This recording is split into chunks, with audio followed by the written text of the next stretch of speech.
Oke teman-teman, sebelum kita masuk ke teorinya, kita harus bahas dulu nih, sebenarnya siapa sih Harry Stack Sullivan itu? Sullivan lahir pada tanggal 21 Februari 1892 di sebuah desa kecil bernama Norwich di New York. Ayahnya bernama Timothy Sullivan dan ibunya bernama Ella Stack Sullivan.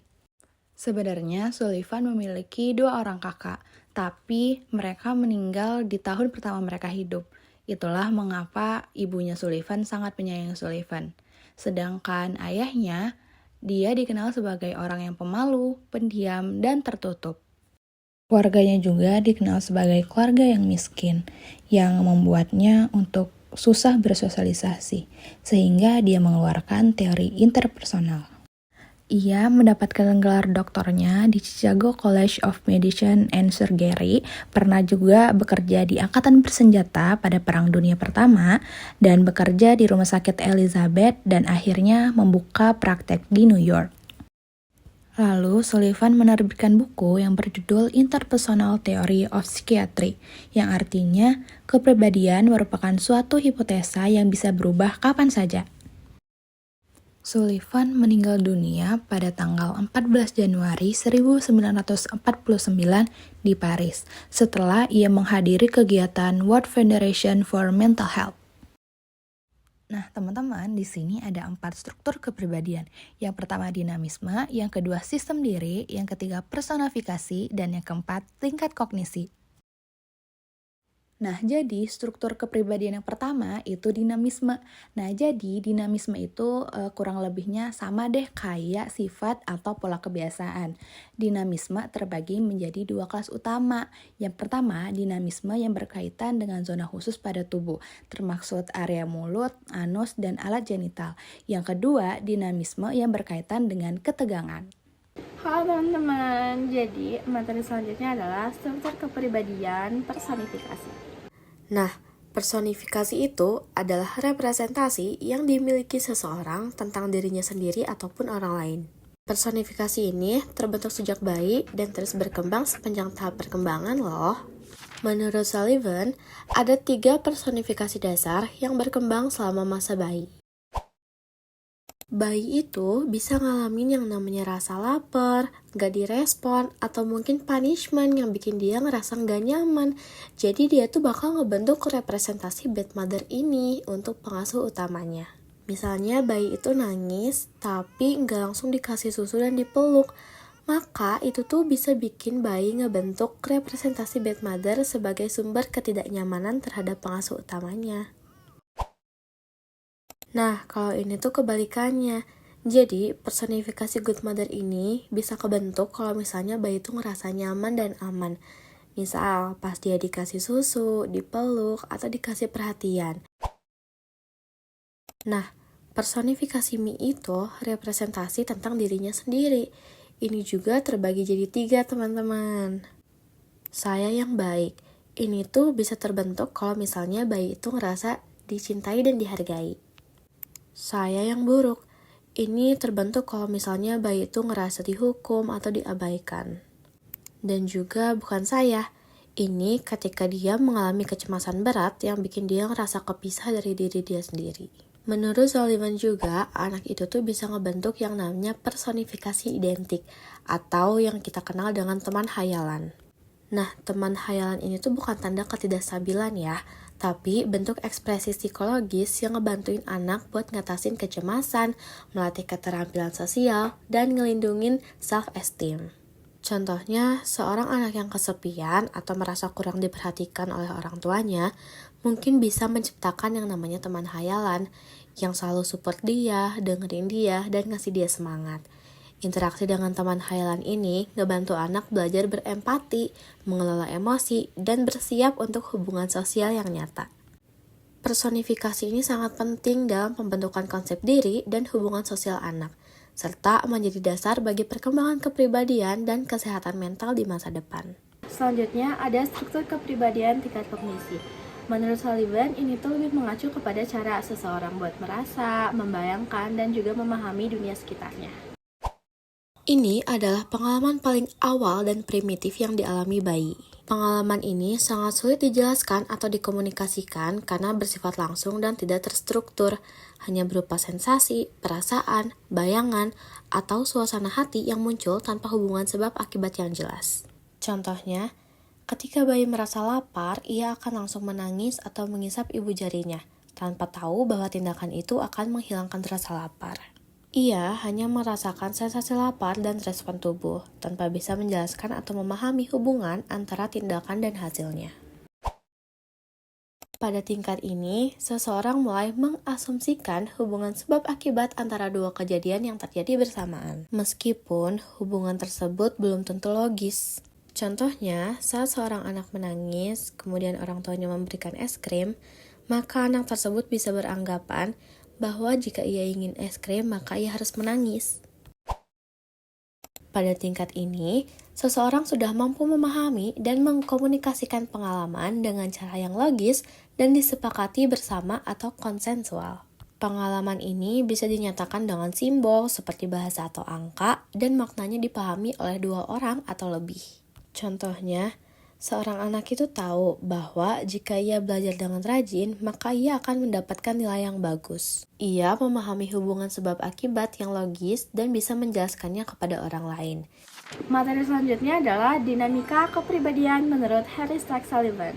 Jadi, Harry Stack Sullivan itu memandang kehidupan manusia itu sebagai sistem energi, di mana kita itu bertujuan untuk menghilangkan tegangan yang dihasilkan dari kebutuhan kita atau needs dan juga kecemasan kita atau ASI.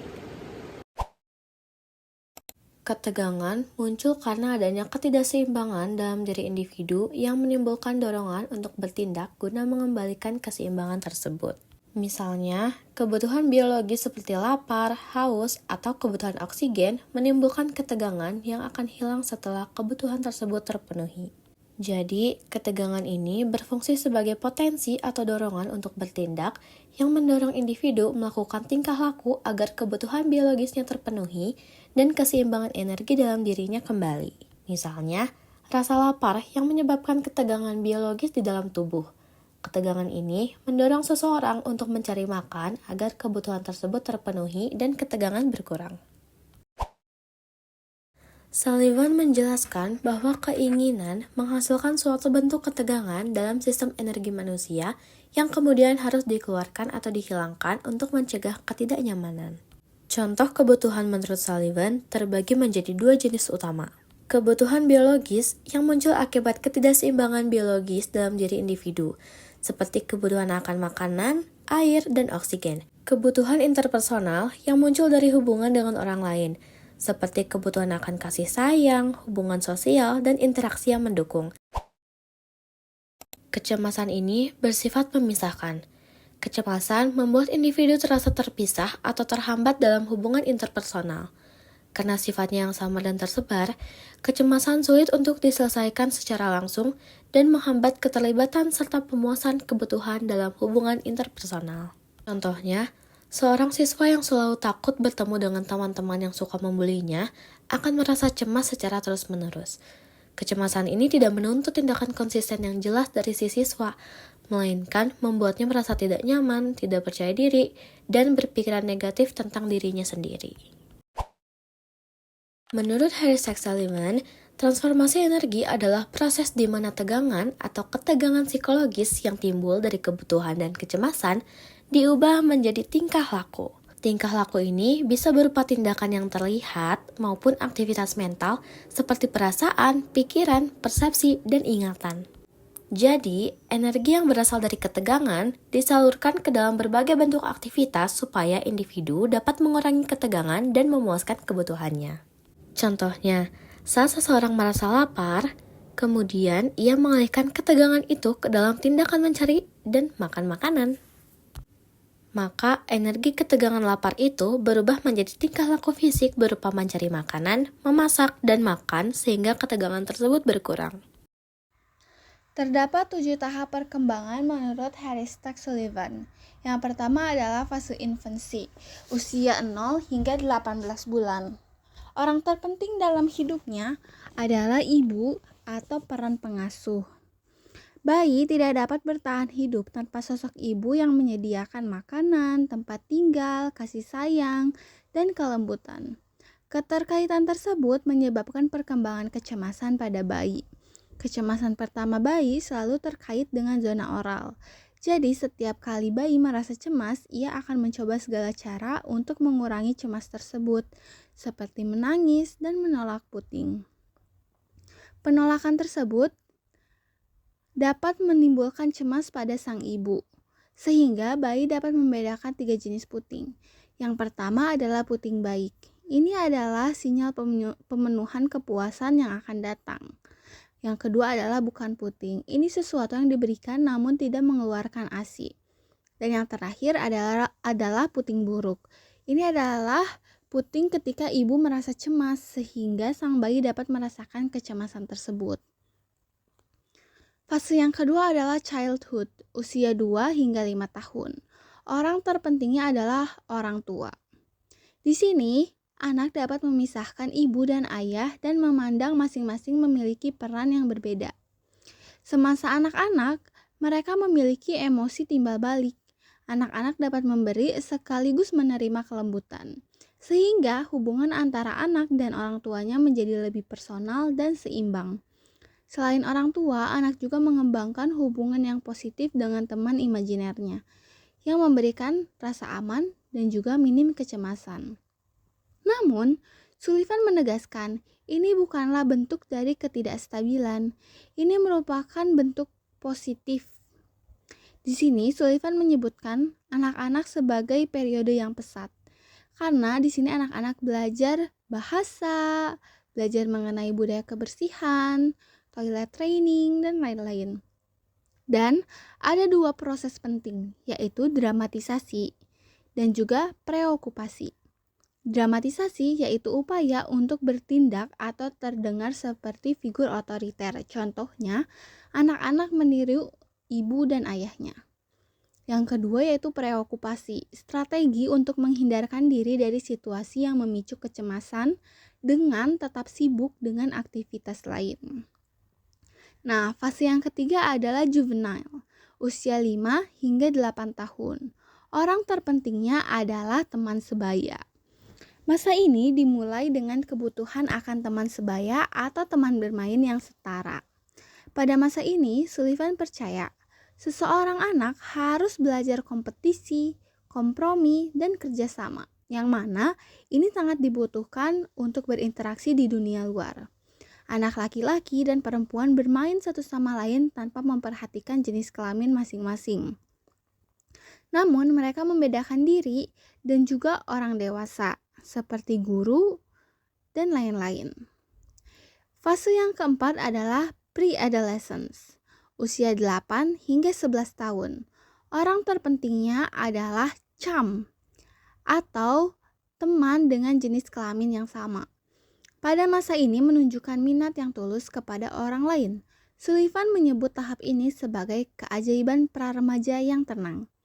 Ciri khas masa ini adalah kemampuan untuk mencintai, dan itu merupakan inti dari persahabatan. Kemudian, disukai oleh teman sebaya lebih penting daripada disukai oleh guru atau lainnya. Di masa ini juga, mereka bebas mengungkapkan pendapat dan emosi tanpa takut dipermalukan. Anak-anak di masa ini akan membentuk unselfish love, yaitu cinta tanpa pamrih yang belum dipersulit oleh nafsu. Yang kelima adalah early adolescence. Ini saat usia 12 hingga 15 tahun. Orang terpenting dalam hidupnya adalah beberapa temannya. Nah, ditandai dengan masa pubertas. Kebutuhan akan keintiman yang dicapai pada tahap sebelumnya berlanjut hingga kini, namun sekarang disertai oleh nafsu. Selain itu, rasa aman dan kebutuhan untuk bebas dari kecemasan tetap aktif, sehingga keintiman, nafsu, dan rasa bebas sering kali berbenturan dan menimbulkan stres dan konflik pada masa remaja muda ini. Karena dinamisme nafsu bersifat biologis dan meledak saat masa ini, sehingga biasanya remaja pria memandang perempuan sebagai objek, begitu pula sebaliknya. Sullivan meyakini Seseorang akan keluar dari tahap ini dengan menguasai dinamika keintiman dan nafsu, atau menghadapi kesulitan yang serius di tahap-tahap berikutnya.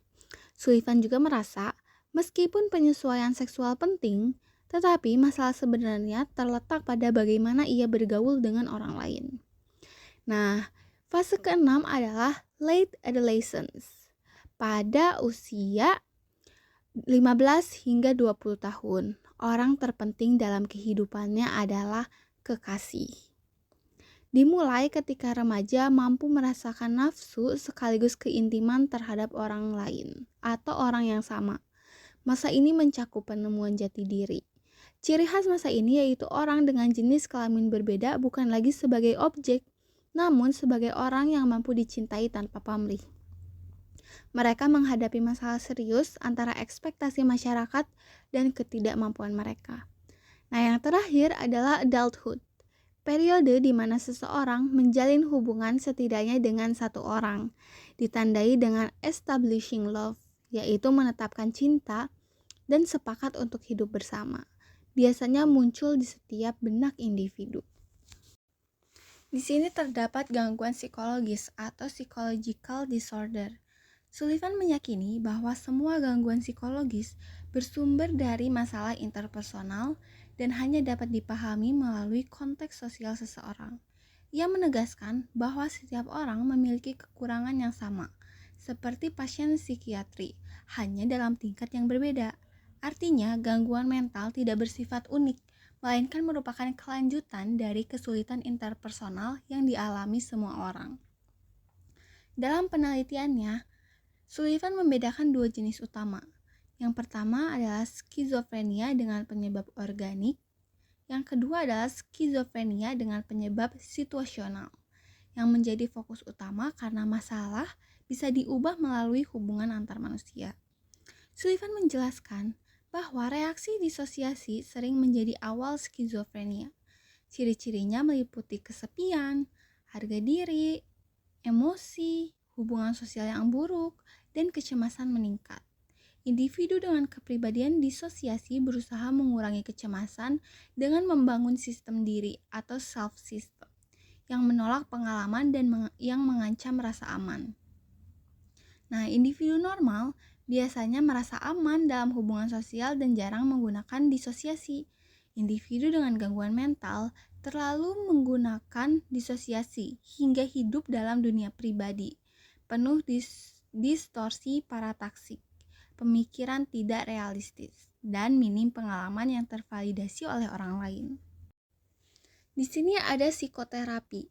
Karena Sullivan meyakini gangguan jiwa berasal dari kesulitan sosial, tujuan utama terapi Sullivan adalah memperbaiki hubungan interpersonal pasien, tetapi dilakukan melalui hubungan langsung atau face-to-face antara terapis dan pasien, di mana terapis berperan sebagai partisipan observer, ikut serta dalam interaksi namun tetap mengamati secara profesional.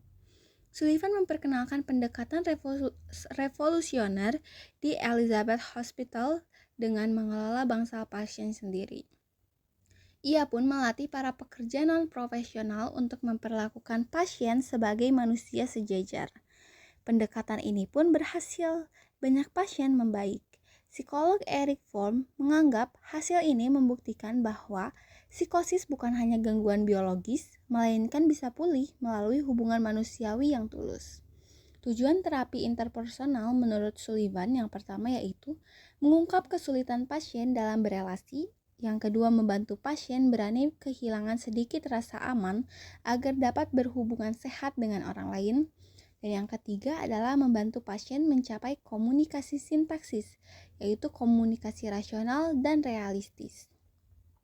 Meskipun bersifat partisipatif, terapi tetap menjaga profesionalitas, bukan hanya menjadi teman pasien, tetapi tetap menunjukkan keahlian klinis dalam memahami dinamika interpersonal pasien.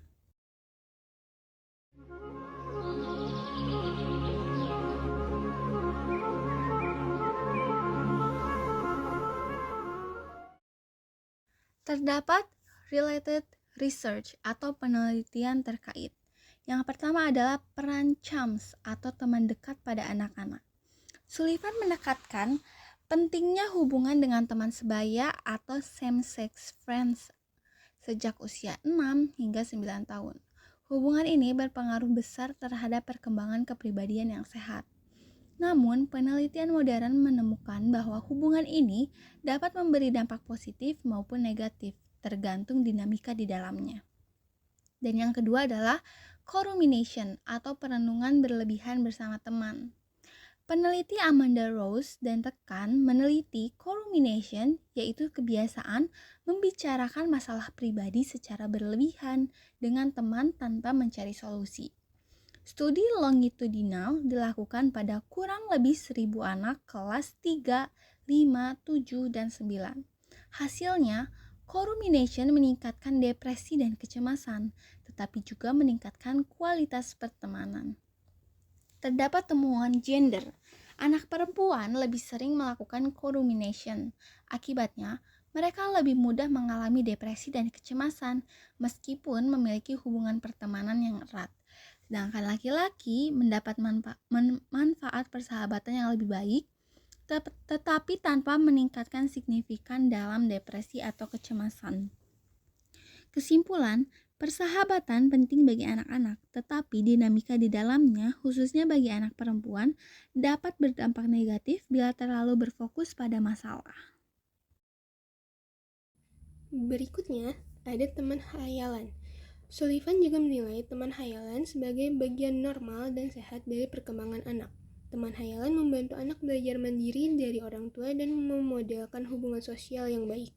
Penelitian oleh Tracy Gleason dan Lisa Hoffman pada 2006 menemukan bahwa 26% anak prasekolah memiliki teman imajiner atau teman hayalan. Mereka menilai teman hayalan sebagai sumber dukungan dan kesenangan nyata, setara dengan teman asli yang saling menganggap satu sama lain sebagai sahabat. Anak-anak dengan teman hayalan cenderung lebih kreatif, cerdas, ramah, dan pandai bersosialisasi menurut Fern pada tahun 1991 dan juga menurut Gleason pada 2002. Kesimpulannya, teman imajinasi atau hayalan bukan tanda gangguan ataupun kesepian, melainkan alat belajar sosial untuk memahami arti persahabatan yang sehat.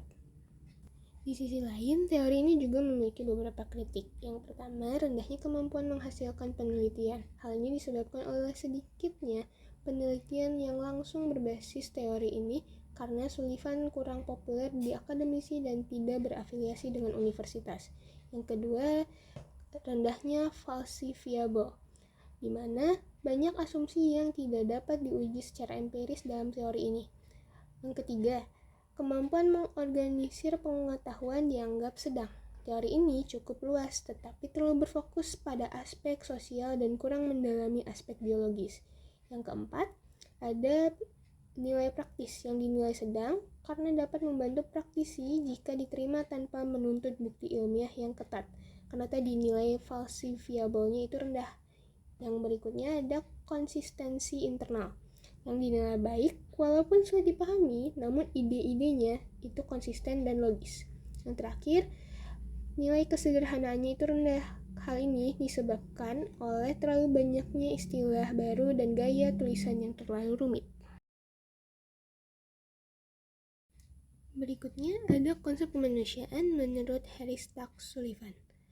Sullivan menjelaskan pandangannya tentang manusia melalui hipotesis satu genus, yaitu setiap orang jauh lebih sederhana sebagai manusia daripada hal yang lain. Artinya, kesamaan antar manusia jauh lebih penting daripada perbedaannya.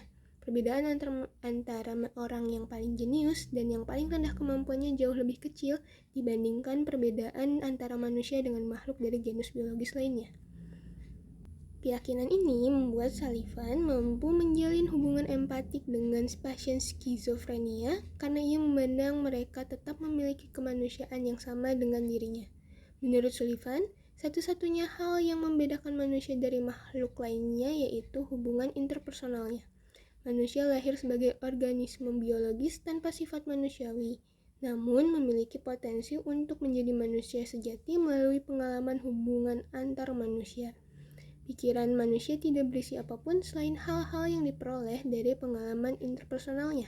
Dengan demikian, manusia tidak digerakkan oleh insting, melainkan oleh pengaruh lingkungan sosial yang terbentuk dari hubungan dengan orang lain. Pada awal kehidupan, anak memiliki hubungan satu arah dengan mothering one atau pengasuh utamanya yang biasanya ibunya, yang memenuhi kebutuhan dasar mereka sekaligus menimbulkan kecemasan. Lama-lama, anak mulai mampu membalas kasih sayang terhadap pengasuhnya, dan hubungan ini menjadi dasar dari seluruh hubungan interpersonal berikutnya. Ketika anak mulai bersekolah, mereka belajar kompetisi, kerjasama, dan kompromi dengan teman sebaya. Jika berhasil melalui tahap ini, anak memperoleh kemampuan untuk menjalin keintiman dan cinta yang menjadi ciri kepribadian yang sehat. Sebaliknya, ketiadaan hubungan interpersonal yang sehat akan menghambat pertumbuhan psikologisnya. Sullivan juga menegaskan bahwa individualitas hanyalah ilusi, karena pada dasarnya manusia tidak dapat hidup terpisah dari orang lain. Dalam teori ini juga disebutkan bahwa hubungan antara kecemasan dan relasi interpersonal seseorang itu bersifat siklik atau saling mempengaruhi. Kecemasan mengganggu hubungan interpersonal, begitupun sebaliknya. Hubungan interpersonal yang buruk meningkatkan kecemasan. Untuk mengatasinya, individu mengembangkan pola perilaku kaku yang hanya menenangkan sementara. Akhirnya kecemasan justru meningkat lagi dan individu membangun self system yang meningkat kekakuannya untuk menahan kecemasan itu. Hubungan interpersonal dapat membentuk manusia menjadi pribadi yang sehat atau sebaliknya, tergantung kualitas relasi yang dialami. Dengan demikian, teori Sullivan menempatkan pengaruh sosial sebagai faktor tertinggi dalam pembentukan kepribadian.